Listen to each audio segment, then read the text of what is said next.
아멘. 자, 오늘은 이스라엘 언약의 민족, 언약의 민족인데요. 지난 시간까지는 우리 선택받은 민족임을 우리 살펴보았습니다.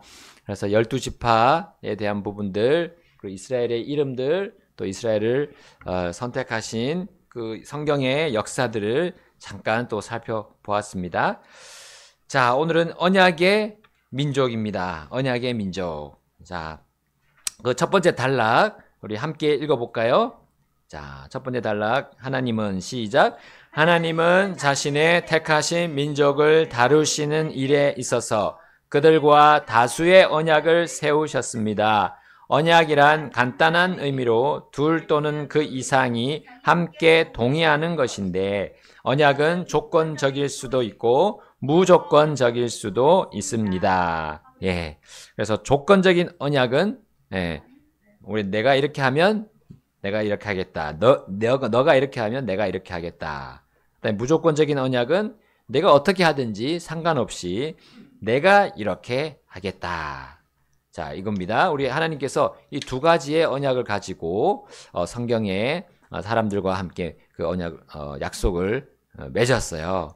자, 그 206페이지 넘어가면요. 자, 언약으로 번역된 히브리어 베리스라는 이 단어는 자르다라는 의미입니다. 자르다.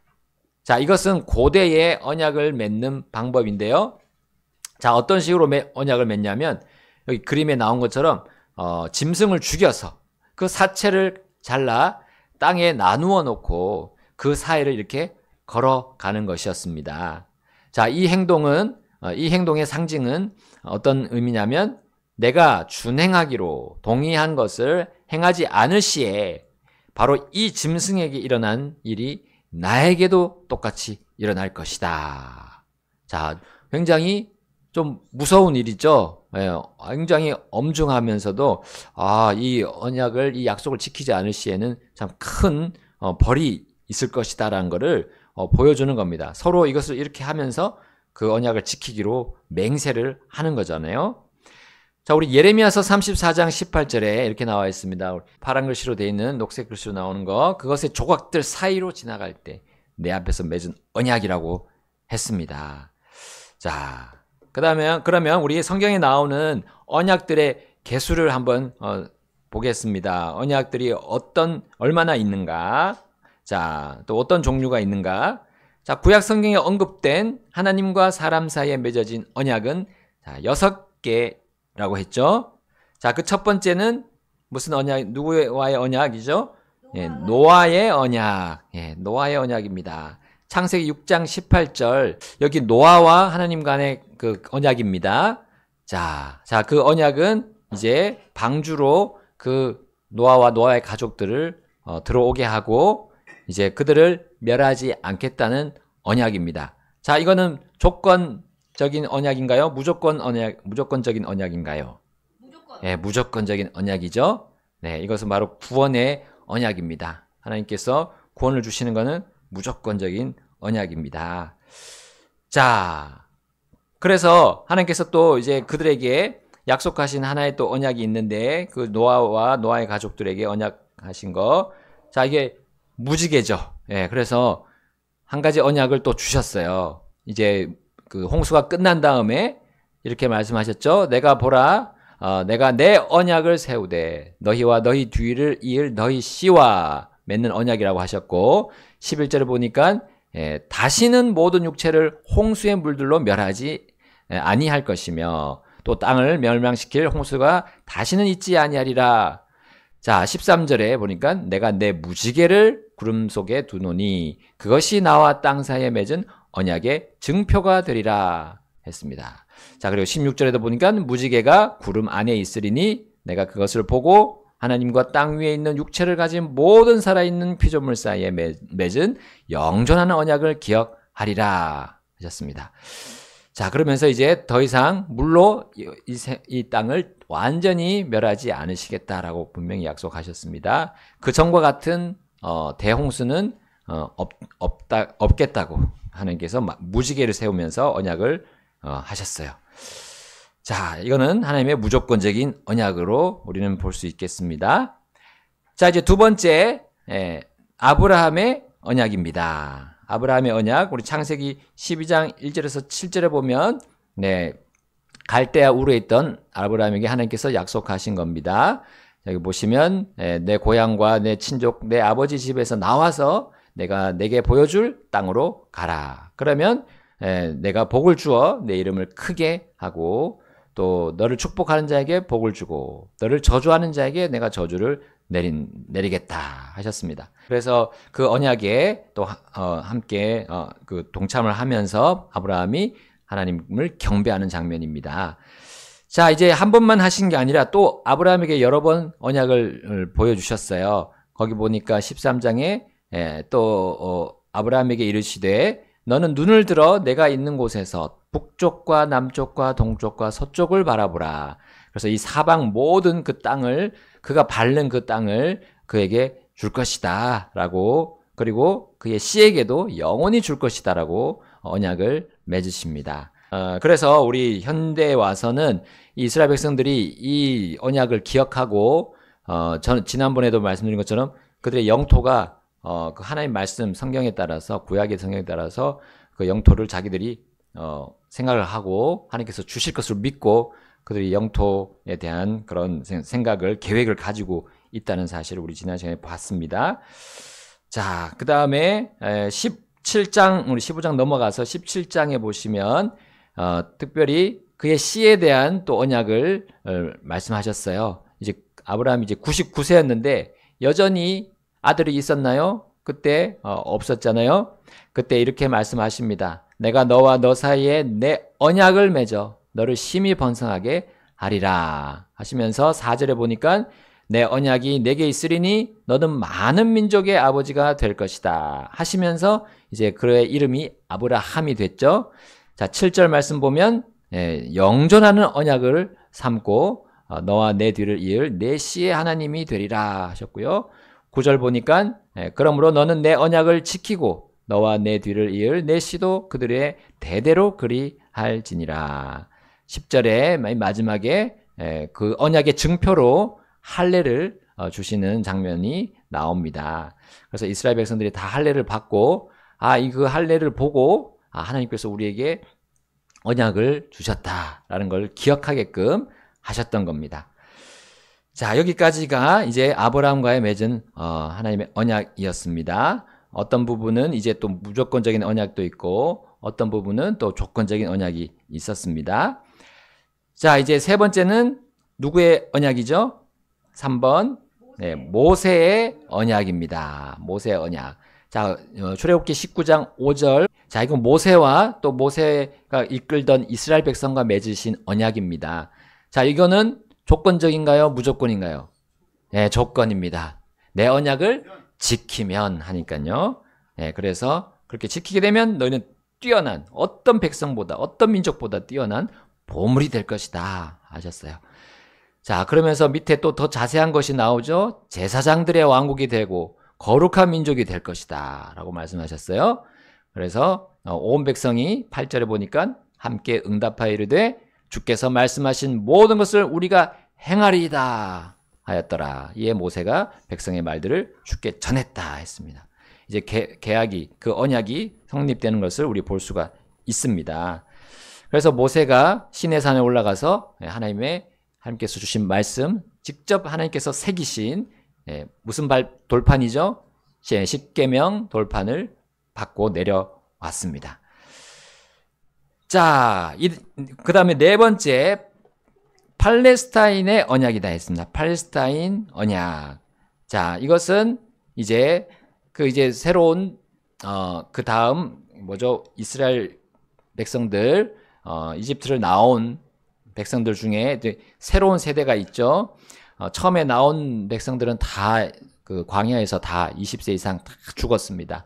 갈렙과 여호수아만 빼고 광야 40년 생활 동안 다 죽었죠. 그 다음 세대입니다. 20세 안 됐던, 이집트를 나올 때 20세가 안 됐던 그 모든 자손들이 이제 또 불어나서 이제 그 가나안 땅, 약속의 땅으로 들어갈 때 이렇게 말씀하신 거예요. 자, 여기도 보니까 내가 내게 명령하는 모든 것에 따라 내 마음을 다하고 내 혼을 다하여 그분의 음성에 순종하면, 네, 그러니까 하나님께서 너의 포로된 것을 돌이키신다 했어요. 또 너를 불쌍히 여기신다 하셨고, 그 모든 민족으로부터 너를 모아서 되돌아가게 하시겠다. 자, 이것도 조건적인 언약이었습니다. 팔레스타인이라고 부른 거는 팔레스타인 그 땅의 이름이 팔레스타인 땅이라고 했기 때문에 그렇고요. 뭐 여러 가지 뭐 그 말이 있겠지만 가나안 땅이라고 해도 뭐 큰 문제가 없을 것 같습니다. 하여간 여기 나온 대로는 팔레스타인 언약인데 가나안 언약 해도 상관이 없을 것 같습니다. 어쨌든 하나님께서 그들에게 조건적인 언약을 또 주셨습니다. 자, 다섯 번째로 이제 다윗의 언약입니다. 사무엘기하 7장 8절에서 17절에 보면 다윗에게 주시는 그런 언약인데요. 내 왕국을 굳게 세우리라 하셨어요. 자, 그러면서 16절에 보니까 내 집과 내 왕국이 내 앞에서 영원히 굳게 서겠다 하셨어요. 자, 이거는 조건적인 언약일까요? 무조건적인 언약일까요? 영원히 굳게 세우리라. 네. 네, 지금 뭐 조건적인 건 없습니다. 무조건적인 언약이에요. 그래서 다윗의 왕국을 영원히 굳게 세우시겠다 하셨습니다. 자, 이 다윗의 왕국이 결국 누구의 왕국을 의미하는 건가요? 그렇습니다. 예수님의 왕국. 예수님이 직접 다스릴 그 왕국과 결국 연결이 됩니다. 그래서 그것이 무조건적인 언약이 되는 것이죠. 자, 그 다음 우리 다윗의 언약을 받고요. 마지막 새 언약입니다. 새 언약 예레미야서 31장 31절부터 34절인데요. 하나님과 이스라엘 간에 맺은 그 조건적인 언약을 그들이 깨뜨렸다는 겁니다. 그래서 이제 새 언약을 맺겠다 하신 거예요. 그거 이제 무효가 됐으니까 너희가 깨뜨려가지고 그래서 새 언약을 맺겠다 하시면서 이제 주시는 것이 33절, 34절입니다. 자, 여기 이스라엘의 집과 맺을 언약은 이와 같으리라. 자, 그날들 후에 내가 내 법을 그들의 속 중심부에 두고 그들의 마음속에 그것을 기록하여 나는 그들의 하나님이 되고 그들은 내 백성이 되리라 하면서 34절에 우리 녹색 글씨 보면 주를 알라 하지 아니하리라. 이는 그들 중에 가장 작은 자로부터 가장 큰 자에 이르기까지 그들 모두가 나를 알기 때문이요. 내가 그들의 불법을 용서하고 내가 그들의 죄를 더 이상 기억하지 아니할 것이기 때문이라. 자, 이것이 어느 때 있을 일 같습니까? 미래에 있을 일이죠. 네, 7년 대환란 이후에 예수님께서 다스리실 천년왕국에서 있을 일입니다. 이제 이스라엘 백성이 완전히 돌아와서 하나님께 완전히 붙어 있는 거죠. 이제 더 이상 그들이 떠나지 않고 완전히 이거는 또 무조건적인 언약으로서 하나님께서 확정하신 겁니다. 자, 하나님의 주권으로 이렇게 하시겠다는 겁니다. 자, 1번 노아의 언약은 유대인들뿐만 아니라 모든 민족에게 주신 거죠. 더 이상 이 땅을 물로 심판하지 않으시겠다. 무지개를 보여주시면서 그렇게 언약하셨고요. 근데 2번부터 5번은 이스라엘 민족에게 해당합니다. 그 중에 4개는 예언적 중요성을 가지고 있다 했죠. 자, 그 중에 4개 2번부터 5번 그게 4개 아닙니까? 2, 3, 4, 5 4개 그래서 그렇게 보시면 되겠고요. 마지막 새 언약은 자, 유대인들에게만 주셨지만 결국 이것도 이방인들도 향해서도 주는 건데 그거는 구원의 문제를 포함하고 있다고 한 것입니다. 구원받게 되면 결국에 마지막에는 영원한 그 삶에서 하나님과 함께 살게 되고 더 이상 그 불법이나 그 죄들을 하나님께서 더 이상 기억하지 않는 그 영원한 날까지도 연결되어 있는 거죠. 자, 이렇게 하나님의 언약들 우리가 봤습니다. 그러니까 이제 이스라엘 백성에게 주신 언약들이 많은 비중을 차지하고 있다는 사실이고요. 이것이 결국은 예수님으로 종결이 되는 언약으로 우리가 볼 수가 있겠습니다. 자, 우리 이 언약들 중에 이제 자세하게 살펴볼 언약, 먼저 모세의 언약입니다. 순서적으로는 아브라함의 언약이 먼저인데 이게 아마 편집자가 이렇게 편집을 한 것 같아요. 자, 모세의 언약을 먼저 보도록 하겠습니다. 자, 출애굽기 19장 2절부터 9절 말씀을 통해서 우리는 여기 있는 문제들을 한번 풀어보도록 하겠습니다. 자, 하나님께서 어디에서 누구에게 말씀하셨다 했습니다. 출애굽기 19장 2절부터 3절. 자, 하나님께서 어디에서 누구에게 말씀하셨죠? 이 말씀에 따르면요. 자, 산. 자, 어떤 산일까요? 시내산. 그렇습니다. 시내산. 시내산에서 누구에게 말씀하셨죠? 모세. 예, 모세입니다. 예, 시내산에서 모세에게 하나님께서 말씀하셨습니다. 자, 3절 보시게 되면, 자, 이 언약은 주님께서 누구의 집과 함께 맺으셨다고 했죠? 예, 야곱의 집입니다. 야곱의 집. 자, 야곱의 집, 야곱이 다른 말로는 예, 이스라엘이죠. 예, 이스라엘의 집과 함께 맺으셨습니다. 야곱. 예, 야곱의 집과 이 언약을 맺으십니다. 자, 3번에 보시게 되면 이 언약은 무조건 언약입니까? 조건적인 언약입니까? 예, 조건부 언약이었습니다. 조건부 언약이었습니다. 자, 그러면 5절에서 주님은 뭐라 하면서 이 조건적인 언약인 것을 보여주셨어요. 조건적인 언약이란 걸 보여주셨는데, 자, 19장 5절 보면, 네, 너희가 참으로 내 목소리에 순종하고 내 언약을 지키면 너희는 내게 모든 백성보다 뛰어난 특별한 보물이 되리라. 자, 거기에 지키면이라는 단어를 통해서 이것이 조건부 언약임을 보여주셨습니다. 자, 그래서 시내산에서 하나님께서 모세를 만나셨고 그들에게 이러한 조건부 언약을 내려주셨고요. 자, 19장 8절 가서 보시면 이렇게 되어 있습니다. 자, 이 언약은 쌍방의 언약이었습니다. 자, 이 언약은 누구와 누구 사이에 맺어졌죠? 예, 8절 말씀에 의하면 주와 온 이스라엘 백성 사이에, 예, 주와 온 백성 사이에라고 하시면 되겠네요. 주와 온 백성 사이에 맺어진 쌍방의 언약이었습니다. 쌍방, 양쪽 간의 언약이었습니다. 주와 온 백성. 자, 이제 5번 넘어갑니다. 히브리서 9장 18절 20절에 의하면 이 언약은 무엇으로 봉헌되었습니다. 자, 그것이 무엇일까요? 자, 히브리서 9장 18절. 자, 그러면 그 언약은 무엇으로 봉헌되었다고요? 피. 그렇습니다. 피. 예. 이 언약은 피로 봉헌되었습니다. 예. 자, 그래서 예레미야서 34장 12절부터 20절 그 중에 몇 구절, 세 구절만 보겠습니다. 자, 여기 보시면 아까 우리 나왔던 부분이죠. 송아지를 둘로 쪼개고 그것의 조각들 사이로 지나가는 그 언약의 방식 여기서 나옵니다. 자, 이 언약의 말들을 근데 실행하지 아니함으로 내 언약을 범한 사람들, 곧 송아지 조각들 사이로 지나간 유다의 통치자들과 예루살렘의 통치자들과 내시들과 제사장들과 그 땅의 온 백성을 내가 내준다 하셨어요. 어떻게 내주냐?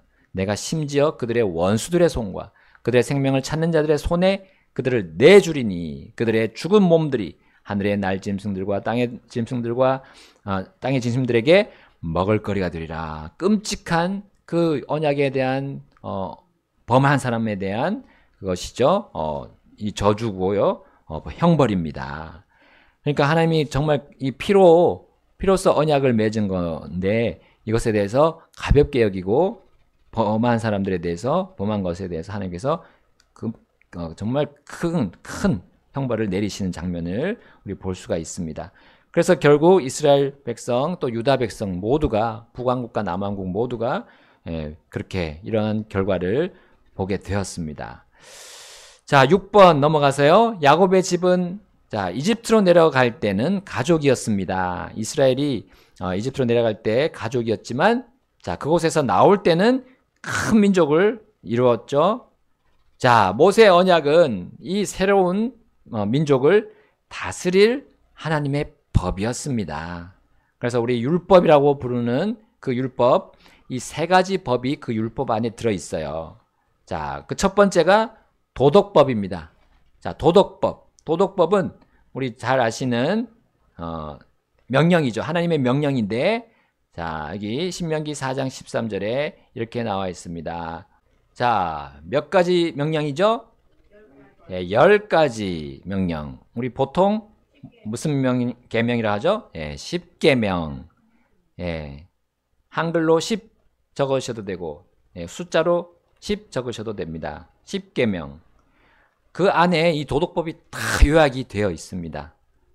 그래서 신명기 아까 읽었고요. 출애굽기에도 보면 그것이 10가지로 쭉 나옵니다. 그래서 우리 이렇게 정리가 되죠. 1계명 뭐죠? 너는 나 외에 다른 신들을 내게 있게 하지 말라. 자, 이 두 번째 계명, 너를 위하여 새긴 우상을 만들지 말고 위로 하늘에 있는 것이나 아래로 땅에 있는 것이나 땅 아래 물속에 있는 것에 아무 형상이든지 만들지 말고 그것들에게 절하지 말고 그것을 섬기지 말라. 이게 두 번째입니다. 세 번째는 너는 너의 하나님의 이름을 주의 이름을 망령되이 일컫지 말라. 헛되이 취하지 말라. 우리 이렇게 돼 있죠. 하나님의 이름을 헛되이 취하지 말라. 막 욕을 하는데 쓰거나 그러지 말라는 거죠. 자, 네 번째는 안식일을 기억하여 거룩히 지키라. 자, 다섯 번째, 이제 여기서부터는 사람들과의 그 도덕적인 부분입니다. 1번부터 4번까지는 하나님과의 관계고, 다섯 번째부터 10번째는 사람들과의 관계죠. 내 부모를 공경하라, 살인하지 말라, 간음하지 말라, 도적질 하지 말라. 도둑질이나 도적질이나 같죠. 아홉 번째, 내 이웃에 대하여 거짓 증거하지 말라. 거짓 증언하지 말라. 마지막으로는 내 이웃의 집을 탐내지 말라.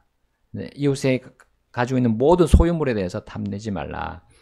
자, 이렇게 해서 10가지 10계명을 하나님께서 이스라엘 백성들에게 주셨습니다. 그 다음에 율법 안에 있는 것이 두 번째가 예식법입니다. 예식법. 뭐 손을 씻는다는 거, 이거는 민법이고요. 예식법이 있는데 제사장직, 뭐 희생물 드리는 거, 여러 가지 번제헌물, 뭐 화평헌물 그런 거 희생물 드리는 거 있죠. 불에 태워서 드리는 거. 그 다음에 유월절 등의 명절들이 있습니다. 또 절기들이 있습니다. 뭐 월삭이라든지 그런 것들. 자, 이런 것들 예식법입니다. 그 다음에 민법, 이제 손을 씻는 거, 뭐 위생적인 것, 사람들 간의 관계, 또 범죄나 그런 형벌들에 대해서 세운 것들이 있습니다. 자, 이 율법들 있는데요. 자, 7번 보니까요. 율법은 결코 사람들을 구원하기 위해 고안된 것이 아닙니다. 자, 이 율법은 삶의 방식이었지 생명으로 인도하는 길이 아니었습니다. 자, 그래서 여기 경고등이 있잖아요. 경고등이 막 켜지면 우리는 그것을 보고 지금 위급한 상황이 있다라고 정신을 차리는 거죠. 그러나 그 경고등이 불이 났을 때 우리에게 생명을 주지는 않습니다. 우리를 구해주지는 않아요. 그거와 같은 겁니다. 율법은 경고등, 센서 등 같은 그런 것입니다. 그래서 우리 로마서 7장 12절에 의하면 자, 율법은 어떻다고 했고요. 또 어떻다고 했습니다. 자, 율법이 어떻다고요? 거룩하고 또 그 명령도 거룩하며 자, 의롭고 선하다. 율법이 악한 건 아닙니다. 율법이 선합니다. 율법도 선하고요. 의롭습니다. 거룩합니다. 다만 우리를 생명으로 인도하지는 않습니다. 생명이 필요하다는 거, 너가 지금 잘못하고 있다는 거, 그거를 밝혀주기만 하죠. 그러나 생명을 주지는 못합니다. 그렇다고 그것이 악하고 불의하고 또 죄로 막 죄덩어리로 있는 것이 아닙니다. 네, 하나님께서 주신 하나의 수단입니다. 우리가 생명을 얻는 그 길로 가도록 하는 수단이라는 거죠. 경고등과 같은. 자, B 넘어가서요. 그러나 로마서 8장 3절에 의하면 율법이 무엇을 통해서는 어떻다고 했습니까? 자, 율법이 자, 로마서 8장 3절. 자, 여기 보니까 율법이 무엇을 통해서는 어떻다고요? 육신을 통해서는 연약합니다. 육신을 통해서는 연약합니다. 자, 그 연약하다는 말이 여기 밑에 나와 있습니다. 그것을 지킬 능력이 없다 했어요. 그것을 지킬 능력이 없다. 곧 그 연약하다는 거죠. 자, 그래서 사람에게 생명을 주는 그 능력은 없다라고 우리는 볼 수가 있습니다. 자, 거기 따옴표 표시되어 있죠? 율법이 명령하고 있다.